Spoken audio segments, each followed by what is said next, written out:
Thanks, Gail. That really is a very good news story. I'm Bridget Haire from the Kirby Institute, and I'm also the President of the Australian Federation of AIDS Organisations. We do have our final panel now, so I'd like to encourage all of the panellists to come up on the stage. In order to save us time, there are a couple of promises that I want to make to you. One is that we are going to finish the panel by 5:30. So that does mean that our illustrious panellists are going to have to be very succinct. I'm only going to introduce the panellists in a very brief way. Most of them you have heard from before, and I would encourage you to have a look at your programs. So who just walked up on the stage here is Professor Carla Treloar. She's the head of the Centre for Social Research in Health. We have Kerry Chant, who's the Chief Health Officer for New South Wales, Professor Linda-Gail Bekker from South Africa, Professor Phanuphak, Professor Cliff Lane, and I should also have Mr. Geoff Honnor. We haven't seen Geoff here before on the stage. Geoff has worked for many, many years in the community sector. So our topic today for the panel is elimination. What does it look like and when will we get there? I'm going to take a moment to actually slightly change the topic to make it a bit more exciting. So rather than when will we get there, to nuance it a bit more towards how will we get there. Now we have several very different epidemics represented on stage here tonight. We have people here from Australia, from Thailand, from South Africa and from the United States. And I'd like to begin by inviting our guest from South Africa to speak. Linda-Gail Bekker, you have the largest epidemic in the world in terms of people living with HIV. What do you think the key things are and what should the targets be to achieve elimination in South Africa? Inclusivity, I think, is really key to our problem. And it's everything that I covered in my speech, or the talk that I gave, and the values and principles that we've heard about so much in the last 2 days.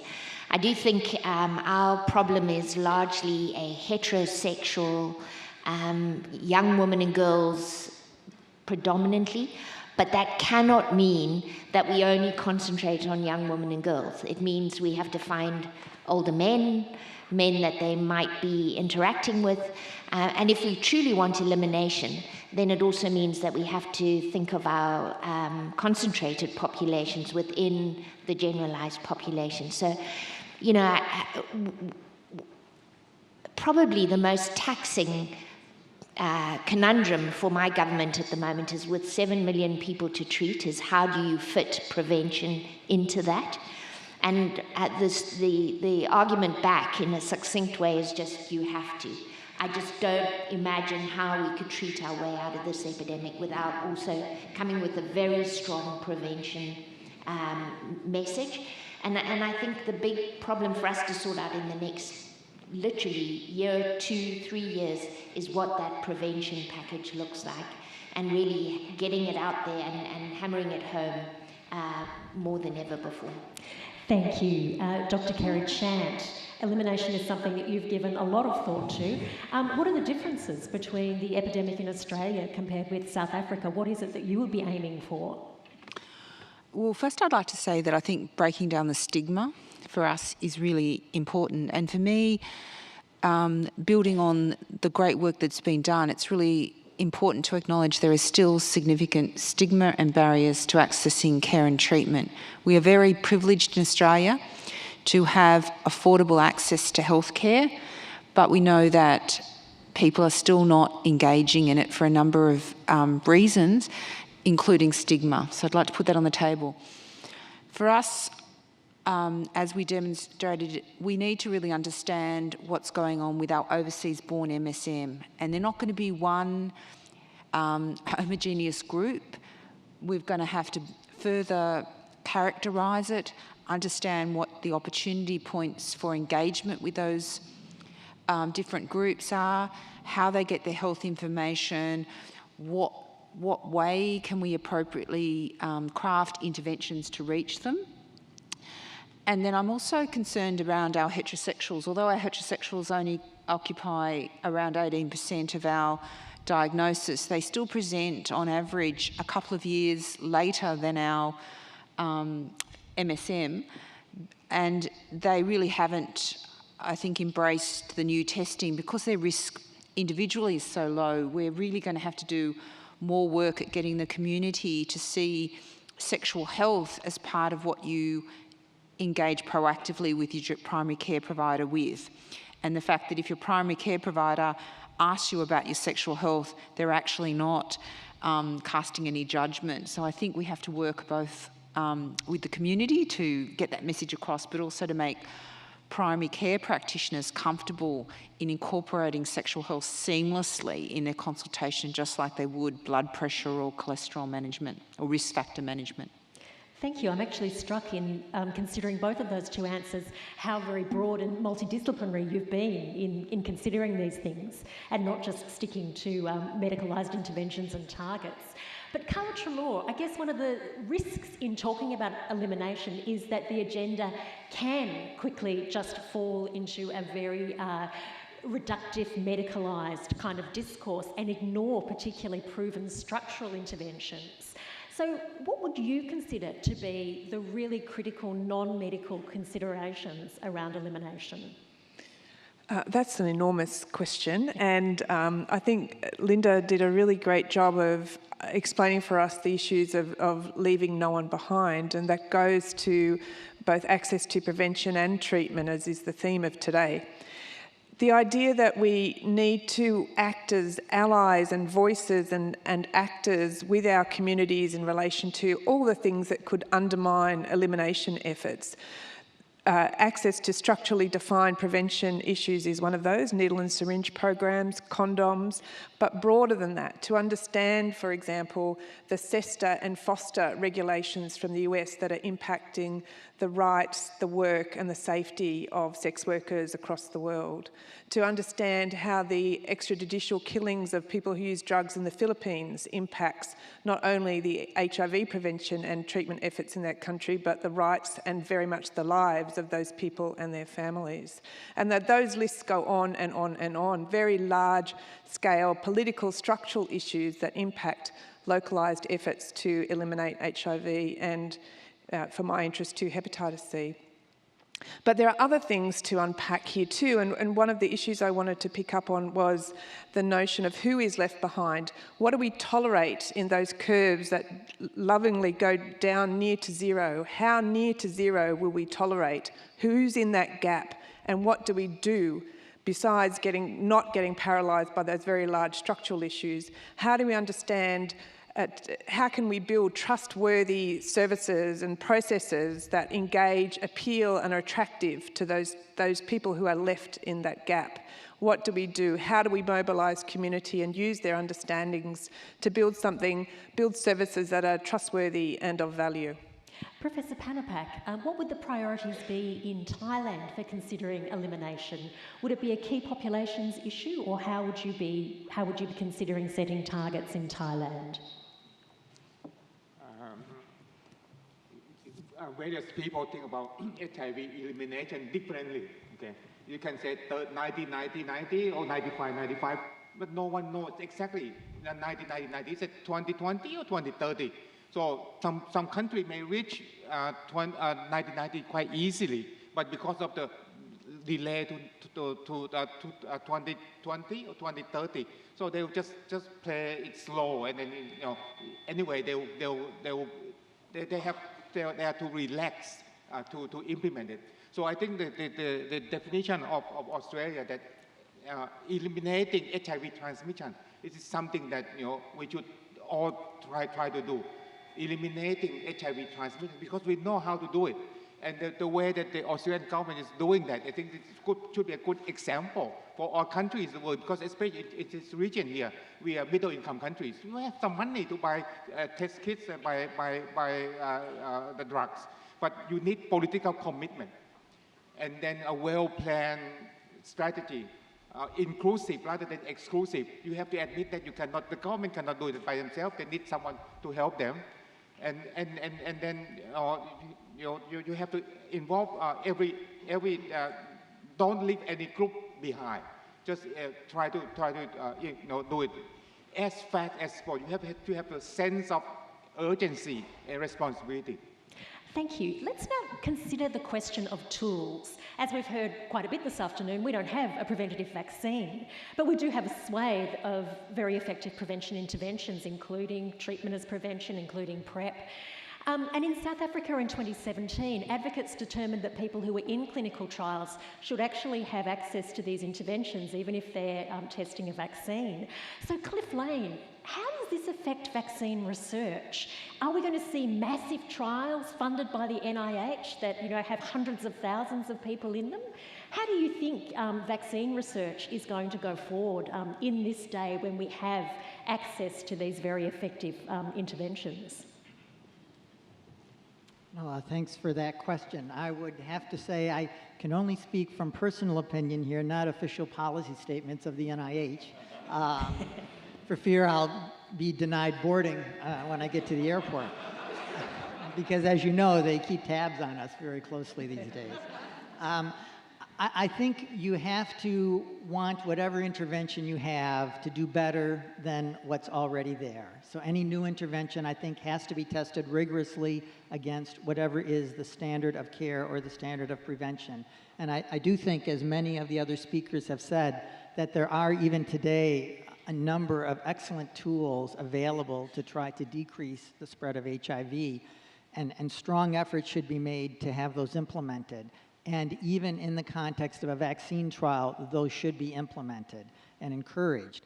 And what that translates to, as you have said, is the need for larger sample sizes. Because after all, what drives the success of a study is the number of endpoints. And the more successful you are in preventing infection in the control group in a vaccine, the larger numbers you'll have to enroll to see a difference between the vaccine group and the control. But I think it's incumbent upon any of us doing research in that area to make sure we're comparing whatever is new to the very best standard of care or the standard of prevention, to be sure we're actually doing something new and of value rather than, as I guess Brian would say, writing another paper. I'm delighted to hear you say that. Thank you. Praphan, the only marginally effective vaccine that we've seen so far was tested in Thailand, but its efficacy was deemed to be too low for licensure. How good would a vaccine have to be of any use? Do you think that PrEP has overtaken the vaccine agenda at this point? For Praphan, actually, thank you.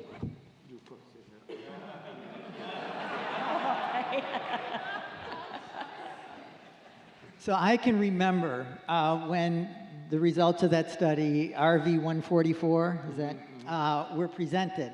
And I can remember my initial reaction, which was not really well received at the time, was we absolutely have to repeat this study. And as I think most everyone knows, a sort of a relative of that study has now been initiated, but it's many, many years later. I would have to say, given the other prevention tools that we have, and given the modeling you saw even for HPV, I would think even a marginally effective vaccine would be something of potential value, and it really then becomes, I guess, what the market feels is appropriate to take something further. So I would be happy to see something that was clearly, shown to be effective, really at any percentage, as being yet another tool that we would have. Thank you. And Geoff, Honnor, criminalisation of HIV transmission and other forms of criminalisation too, so criminalisation of drug use, criminalisation of sex work, have all been talked about as being major barriers to an effective prevention response. What do you think we need to do about criminalisation? Do you think it is something that politically can be changed? Well, I think we need to stop criminalising. I just think that at the end of the day, we have. At the end of the day, we have an enormous amount of evidence that points to the fact that criminalising our approaches in these areas has been the wrong thing to do. And I think if you have that amount of evidence, then what you do is stop doing what you're doing and do something differently. So I think decriminalising HIV, sex work, drug use is clearly a green light indicator for where we should be heading. I said the other day, and it ties into something that somebody said earlier about stigma as well. I think we were talking about the electronic health record in a different context, and for those who don't know, in Australia there's been a bit of a controversy about whether or not our electronic health record projected it's going to be a difficult ask for people who might fit into some of those categories. And I said, the easiest way to confound the problem that arises is for me to stand up and say, I'm a gay man, I'm HIV positive, and I use drugs.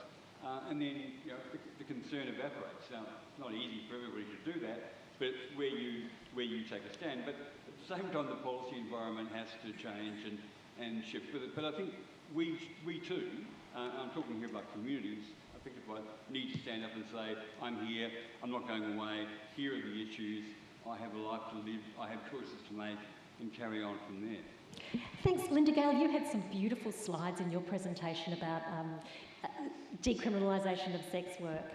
How is South Africa going in terms of sex? I mean, South Africa has led the world in terms of treatment access and that whole activist push. But when I was last there, sex work was still illegal. What's happening there at the moment, and how big a barrier is that for people actually accessing effective prevention and effective treatment? Yeah, I think you sum it up beautifully. It really feeds into the stigma issue. So although I think there's a permissiveness in our society, which is, the case in a number of different countries where it is still criminalized, and there's the permissiveness that we encourage sex workers to engage in programs, to take up services. But the reality is that the minute something has a legal question around it allows the security and safety department sectors to misuse that. It allows people to feel anxious about coming forward for services. It drives the population underground, and that is not good for public health. So I would argue that, as this is a perennial problem in South Africa, we still really battle with the decrim side of things. And I think it continues to dog our efforts to really make a difference in this particular population. Thank you. That's actually a lovely segue. I've just got a question for Cliff, Praphan, and then I'll go to you, which was, the US has many similarities with Australia, but at the moment you have such an intensely politicised immigration debate. How do you see that? I'm just thinking about some of the issues that Linda-Gail has just raised there. Is that going to be a real problem for HIV prevention if people can't come forward because of fears about the immigration status? Thus far, we haven't. Thus far, I don't think we've seen any impact in the U.S. With regard to HIV status and immigration. And I'm hopeful that it will stay that way. Okay, let's hope. Praphan, you wanted to make a comment? I would like to confirm that stigma discrimination is the most important thing in ending HIV. And it's also most difficult approach to reach. Okay, we have talked about this more than 30 years, but I have not seen any really good best practice to reduce stigma and discrimination. I just wonder because we are not working hard enough, or we don't have a clever social scientist to helping us in terms of this. Okay, because if we cannot remove this stigma and discrimination, HIV for those who are living with HIV or for those who are going for HIV testing, it still be a problem. So I really would like to see someone who can stand up to say, this is the best way to reduce stigma. I hope that happens. Geoff, Sharon has raised some really interesting issues about where cure research might sit in terms of a kind of elimination agenda. What are your views about the importance of cure research in this framework of thinking about the elimination of new HIV transmissions?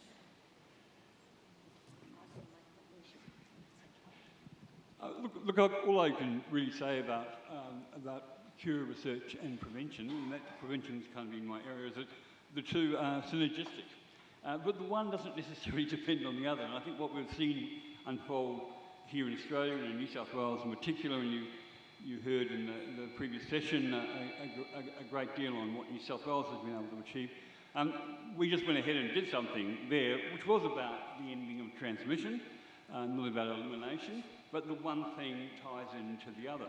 I don't think that we should set them up as some sort of dichotomy in competition. Okay. I think the two things need to mesh together and work synergistically. Thank you. I'm just going to ask a final question now to Professor Carla Treloar. Carla, how do you think we maintain the necessary investment in HIV while we start to see transmissions going down, as we certainly have been seeing in New South Wales and hope to see across Australia? Oh, I really wanted to answer the stigma question. It's about telling the story that elimination is not it's one word, but it's not a simple concept, either in technical definition or in practical implementation. And like anything that's complex and human, it's messy and unresolved and requires ongoing work at a variety of levels, or many levels. And it's our job to be the advocates for that, and to keep telling the story that this is what else is needed and this is what else is needed. If we really want to optimise the investments that have already been made to achieve elimination, we really need to pay attention to who's being left behind and what we need to do to provide that equitable health for all goal that we all share. Thank you. I'd like everybody to join with me in thanking our panellists. I know we could talk for a lot longer here, but there are drinks waiting outside.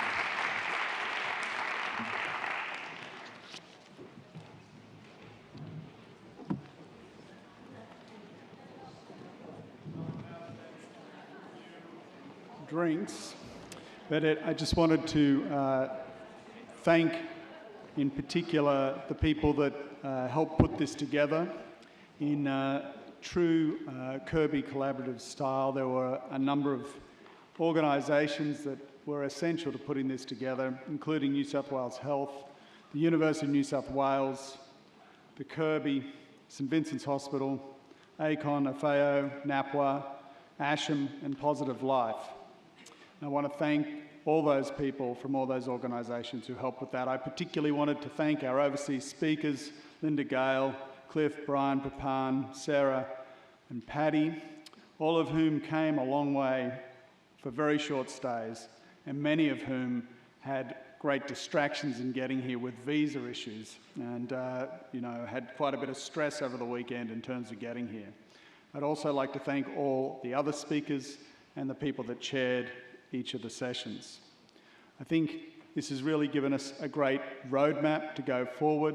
We really wanted this to be a forward-looking symposium because that's what David would want us to do.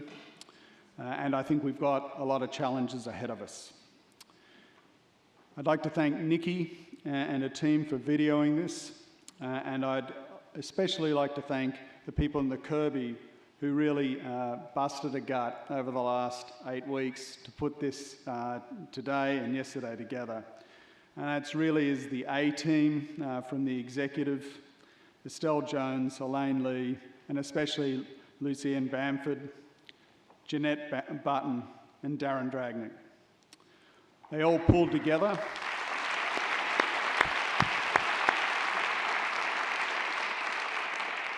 and have literally worked night and day to get these two events together while keeping the place running. And finally, I'd like to thank Dori, Alana and Beck for helping us put this together and gracing us with their presence today. Thank you very much.